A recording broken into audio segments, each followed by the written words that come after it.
In 16th century Europe, a congregation could be identified as following Luther's teaching by the way they conducted their worship service. Did they follow the tradition set forth by the Pope, or was something noticeably different? For some people, the changes Luther made to the worship service were dramatic and radical. Others didn't think he went far enough. To understand the significance of Luther's changes, it's helpful to know just what he was changing.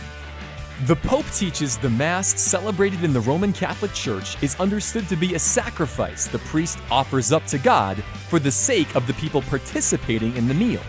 Those who eat the meal receive God's grace, which merits rewards in heaven. Simply put, a person gains ground with God when receiving Holy Communion. After Luther discovered the Apostle Paul's teaching that faith alone justifies the sinner apart from works, he came to realize that the worship promoted by the Pope contradicted Paul's teaching.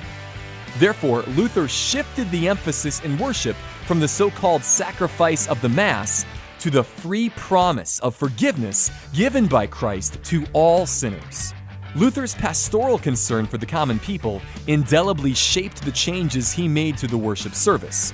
He realized a complete overhaul of the liturgy was not only unnecessary, but actually could cause harm to the hearts and minds of the people sitting in the pews. So Luther preserved as much of the traditional service as he could, but he cut away parts he thought were contrary to the free gift of the gospel.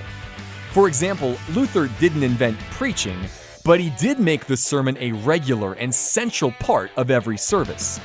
And Luther wasn't the first person to translate hymns into the language of the common people, but because they delivered Christ's promise as much as a sermon or the Lord's Supper, he gave those hymns a regular place in every service. All of this was said and done so you can remember a mighty fortress is our God.